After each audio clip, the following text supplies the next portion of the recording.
I had selected a domain where I had little formal experience.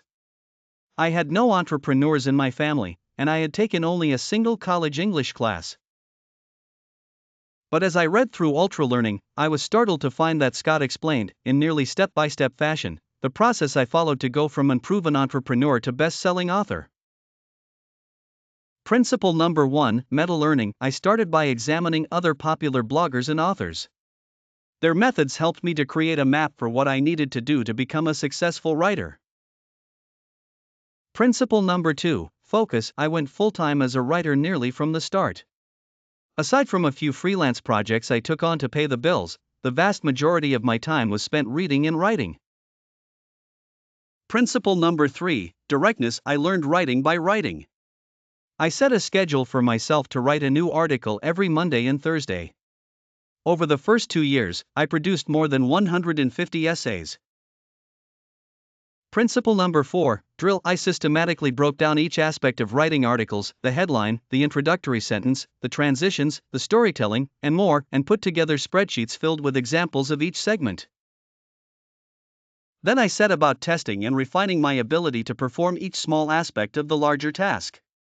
Principle number 6, feedback. I personally emailed nearly all of my first 10,000 subscribers to say hello and to ask for feedback on my writing. It didn't scale, but it taught me a lot in the beginning. My point is that Scott's method works.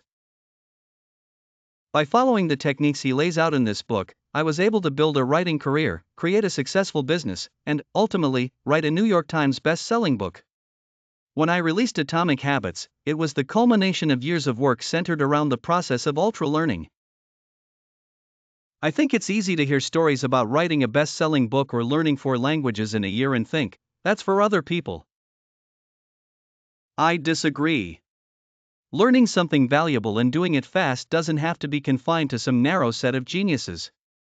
It's a process anyone can embrace.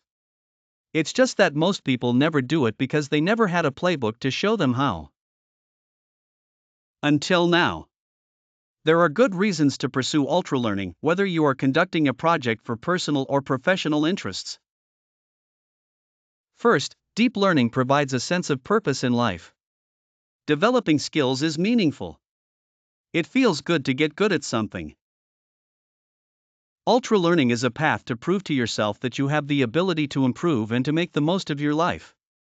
It gives you the confidence that you can accomplish ambitious things. Second, deep learning is how you get outsized returns. The simple truth is most people will never intensely study your area of interest. Doing so, even if it's just for a few months, will help you stand out. And once you stand out, you can get a better job, negotiate for a higher salary or more free time, network with more interesting people, and otherwise level up your personal and professional life.